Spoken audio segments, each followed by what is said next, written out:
Hello and welcome to another episode of the D1 Daily Podcast. Burkie and Roons here. Burkie, top of the morning to you. Thank you. Yeah, thank you. Mountain time zone for us fighting Arizonans right now. It's glorious. When we go to Pacific time zone, I'm out. Coach Rooney, Okay. not a fan. Yeah, it's like, The West Coast problems. I don't even live in that world. We're hoping that our listeners find our interaction to be much more compatible. We're working with a new device. oh yes. Thank you to Big Tex for sending me a new computer so that we can talk with a lot more fluidity. So I'm Yeah, digging. I'm already digging the way we're interacting, Runs. me too. Me too. 100%. It's glorious.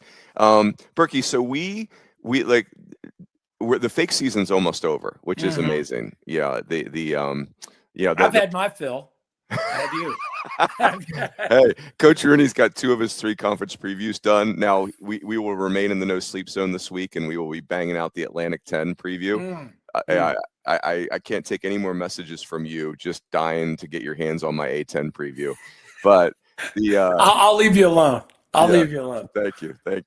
So, but like in sad, like I think these things are sad and joyous at the same time. Where Mark Marquess passed last week, Mm. and our good friend KP wrote a beautiful piece on the D1 baseball site that I encourage everyone to read about what Mark Marquess, the Stanford head coach, meant to Kyle Peterson and in his life. And I just the one line that I can't get past is, or it's still resonating for me, is like, hey, Mark Marquess changed the way I raised my family, stuff like Mm. that. It's like the power, the impact that leaders have in our lives and coaches have in our lives. But I thought what would be a fun conversation, because like, it's sad, but it's also joyous because this is a person that impacted so many lives, and like we all have so many great memories from these human. I think we. Hey, Well, go ahead, jump no, in. I was just gonna say, you had more interaction and history with Nine, as he's affectionately known as. It is funny how that era too.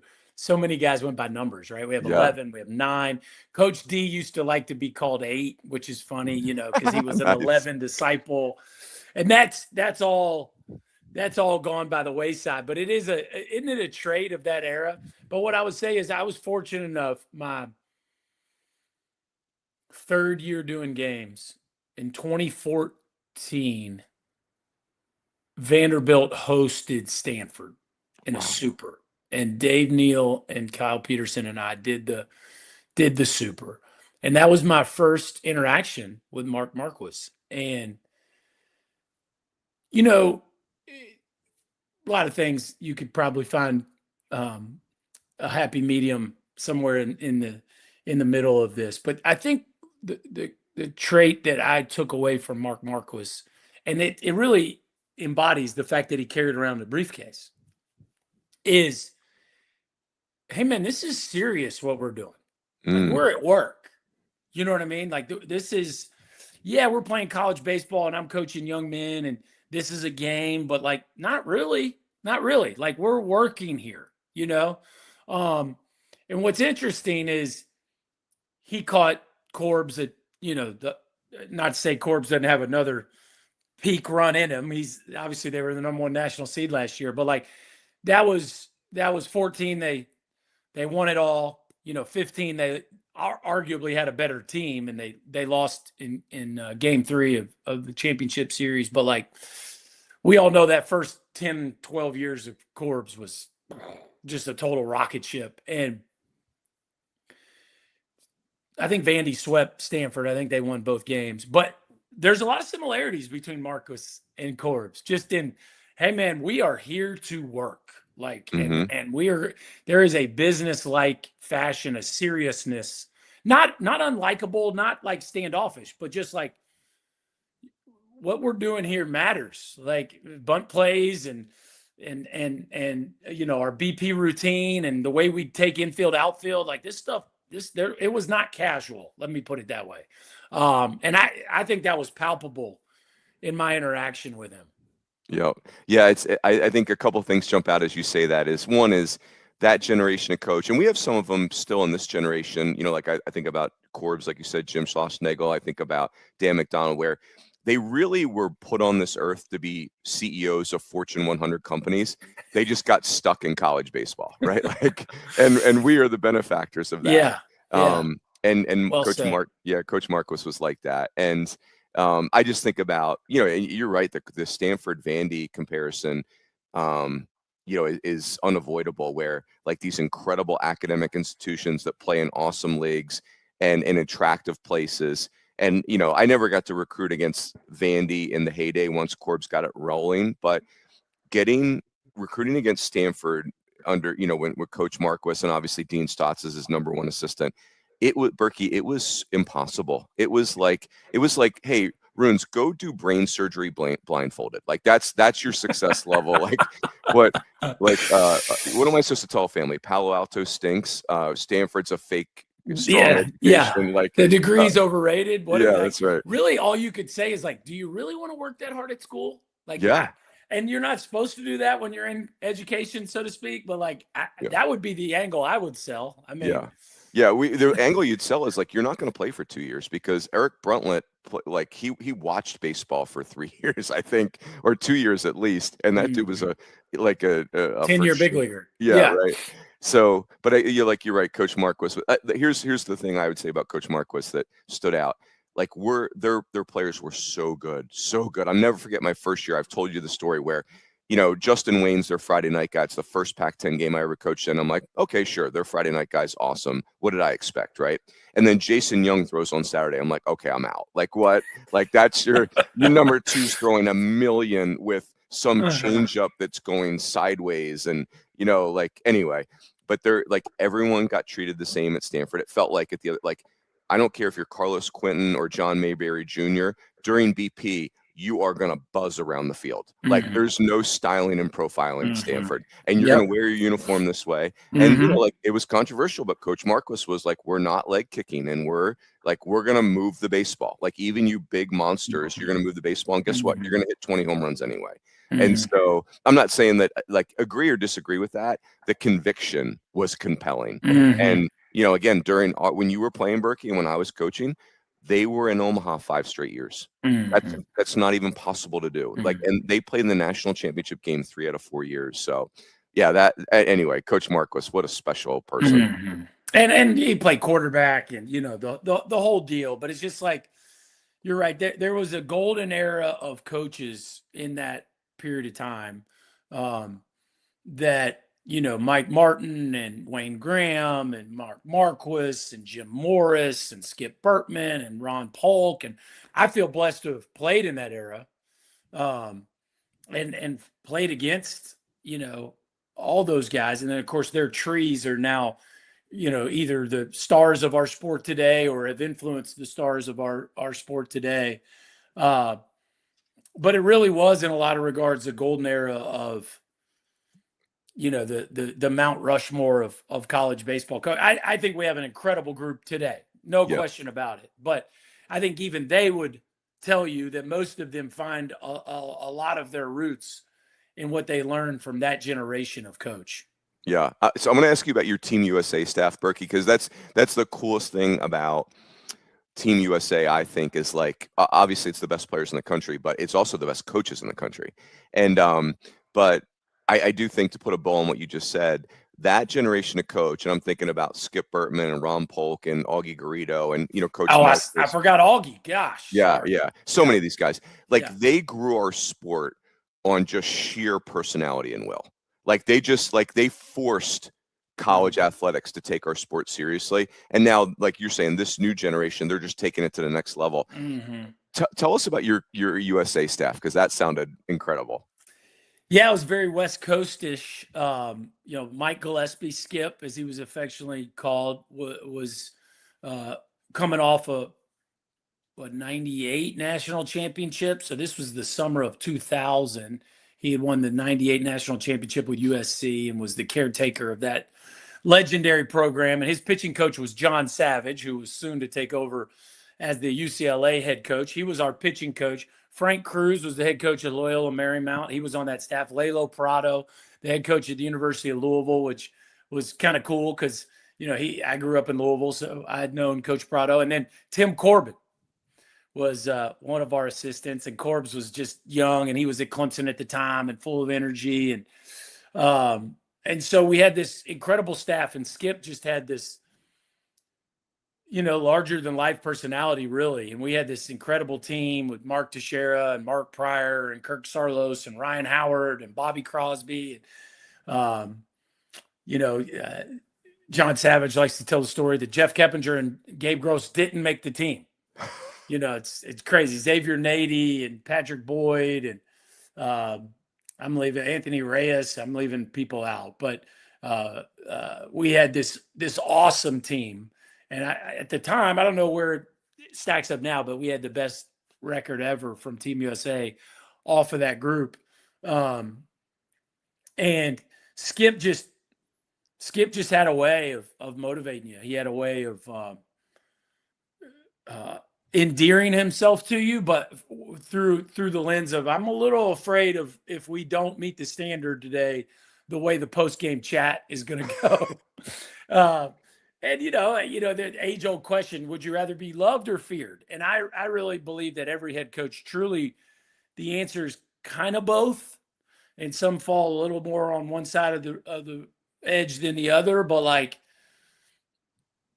either way, we just need to we need the players to do what we want them to do, what we know they need to do, right? Which we left out Murph in that group. Murph was a legendary figure in that era as well. And I do think the latter generation of coaches probably tended to live a little more in the fear than love, even though I think most of the players would agree that they loved them, even though they were a little afraid of them. Whereas maybe the more modern generation of coach lives a little more in the player-driven world. But that staff was incredible. I mean, and they got the most, we were uber talented, but they got the most out of us too. Yeah. As you were saying that, Burkie, I was thinking, okay, if I could only share one thought or memory about some of those legends of the game, and you're right, Murph was kind of on the younger side of this generation of coach, but and I would say for that generation of coach, it was kind of like they were going to love you later in life. That was my, Murph, playing and coaching for Murph, he was incredibly demanding. It was just but there's benefits in the moment, in the moment, that's very difficult. But I think where I have gratitude towards it, and again, I was a walk-on, so I didn't have any of the expectations that I think recruited players suffer from. But I think about some of the moments of my life that I'm most proud of, and Murph is sitting right there. He demanded something out of me that I would have never asked of myself, and it happened. And then I'm now I have this incredible memory. And then also, for Jenny and I, my wife and I, Murph, outside of our family, no one has been more generous to us. I've told you the story when I was trying to become the head coach at Phoenix College, here in town where I live. And, you would think that athletic director's first call would be Pat Murphy, the head coach of Arizona State. But, junior college athletic director, they're busy. They got a lot on their plate. Murph hunted this dude down. I swear Murph was going to drive to the grocery store in that guy's neighborhood to tell him. It was so just stuff like that. But I think, I've told you the story where I went to a Pac-10 coaches meeting one time, head coaches meeting. It was 2002 or something. Murph just was mad about something. He didn't want to go. So he sent me, and I'm in a room with Mark Marquess, who, is just like we said, so graceful and smart and didn't need to talk. That was the coolest thing about Coach Marquess. He was very content to sit there and everybody gab about everything and then make his point when it was time to make his point. And then Skip Gillespie, where you're I'll never forget for him, the way he would go approach umpires. Skip Gillespie would be mad about a call, and his walk out, and it was a walk to umpire, and he was going to let that umpire sit in that call for about 2 minutes before, and then such presence. I mean, the presence. Was, you're not allowed to admit in the moment that you're intimidated by the person in the other dugout, but you're flat out intimidated by the person in the other dugout. And then, Augie Garrido, the swagger. I mean, I felt like Texas and Fullerton were winning 2-0 when the game started, because Augie was just so not impressed by you. He was just so swaggy. And then, like Skip Bertman. I'll pause here to get your thoughts. But Skip Bertman, I would drive 10,000 miles to hear him in a clinic. Like if they said Skip Bertman is doing a clinic in Antarctica, I would be looking up flights. Like it was, and then the Malvern Prep Fighting Friars. Yes. That stuff's getting implemented like the second I get the home. next Like, day. yes, it's coming. Oh, so good. I just think things evolve. I don't think kids are as different today as people think they are. I really don't. I think we'll just keep it to college baseball. I think young men at that stage of their life, I think they want to be challenged. I think they want to be called higher. I think they want to be coached. And I really do think they want to be held accountable. I believe that to be true. But it has to be done in a way where when they look at you, they believe you. Yeah. And this level of believability is really hard to like unpack. But when Mike Gillespie told you, Burkie, you're going to steal on the third pitch because it's going to be a breaking ball. So get on base, and then the third pitch, I'm going to give you the sign. And just know when I give you this steal sign, it'll be because it's a breaking ball's coming. You're like, yes, sir. Like, I believe you. Somebody could have pulled me off the side. Now, do you actually believe that it's going to be a breaking ball? Like, well, Skip just said it was. So, like, what else is there for me to, you know what I mean? So it's really, it's impossible to completely unpack why certain people are believable and why others aren't. But I think one of the things that a young man is looking for at that stage in their life is, when you speak to me, do I actually believe you? And I think the thread with all those guys is the cumulative effect of the work they put in, the success they had. But like all those men, you don't start your program with success. You have to sell a vision and then build that success, right? Well, how do you sell a vision? I don't know. The young men in that locker room believed them enough to give them their blood and guts to build that program to where they all got it to. And I just think the common thread, their leadership styles are different. Like you said, in a room, they might talk more or talk less, or, be likable or less like, but all of them had a believability that their players bought into. I feel like that's at the core of all those great leaders. Yeah, massive. It's as we've been. There's too many names to mention, but like Ron Frazier and Gary Ward. Gary Ward, he later in life became. He's still alive, but later in life he became the assistant coach at New Mexico State because his son Rocky was the head coach, and he would always make an annual trip to Arizona to recruit junior college players, and we would always go to lunch. And Gary Ward was one of my heroes in coaching, and this is back in the day of voicemails, Berkey, and it was my favorite voicemail of the year. He'd say, Mike, this is Gary Ward calling from the land of enchantment. It was like he couldn't. I was like, oh my! You talk about your heart is full when you get that voicemail. But with Coach Marquess, I want to say two things about him. Is one, a great lesson that I'm sitting on right now is that like what they accomplished at Stanford, which was just incredible. It happened.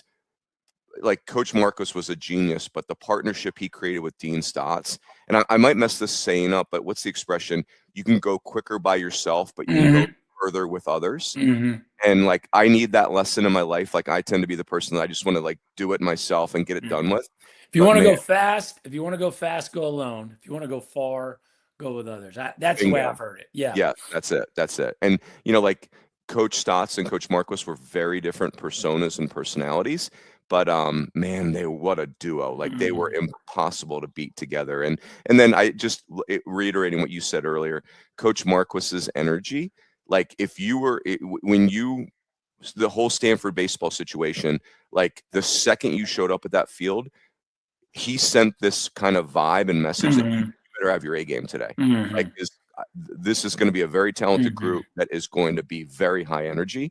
And, and again, like just if you want to know the impact of that, KP, who doesn't tend to be, our good friend KP doesn't tend to be very emotive, read that letter and like, man, it's going to grab you. Yeah. And I think this is not why those guys do what they spent their life's work doing, but you could argue there's probably no group of alumni that have probably made more money or accomplished more things in business than the guys that Mark Marquess coached at Stanford, that generation of players. And yes, they're all, I mean, to go to Stanford, to get into Stanford, you have to be incredibly smart. But like, KP's letter, I think, sums this up well, that there's just like hey guys, like, love well and have balance in your life. All those things are very important. But like, when you show up to work, what we're doing here matters, and it matters to put in a good day's work. Like you that's your responsibility when you show up to the yard. And I think there's no way that didn't carry over into the incredible success that so many of those men have had in their working careers post playing for Nine. So I just think that's a great tribute to what he instilled in them. Yeah, 100%. So yeah, these are tough times. It's David Esker. Mark Marquess was one of his mentors and heroes, and traded texts with him, and you could feel like the loss, right? Like it's just thinking of those guys. But hey, at the end of the day, all of us that work and love work in college baseball, love college baseball. Man, we are so blessed and better for the lives of people like Mark Marquess. No doubt. We need to, you know what, this brings up a good daily pod thought for the future. We need to, this might be a next off season, but we need to have like a famous player from some of these all-time great coaches on to tell their best stories. Because I promise you, one of our dear friends of the program, Lance Berkman, when he gets to telling Wayne Graham stories, you will laugh as hard as you've laughed at anything. Because Berkman, we'll just tee him up, and then you and I'll just giggle. He's got more great Wayne Graham stories than ever. So we probably need KP on for some Nine stories. Yeah. We need to get, we need to get a Florida State guy on, and we need Ben McDonald on to tell some Bertman stories. That'll be fun. So yes, and let's call a fish a fish. Lance Berkman is in fact the spirit animal of this podcast. and yes, and Burkie, let's tease the next pod for this week. We're going to do a storylines pod. And one of the big storylines in college baseball this year is James Ramsey, who's played for 11, getting his chance to be the head coach of Georgia Tech with a roster that is loaded. Yes. And I think that is going to be a very interesting story. But that's our teaser for the second pod this week. All right, we'll see you then. That's it for the D1 Daily Podcast. My first time taking us off because my equipment now works. Hope you enjoyed it. See you next time.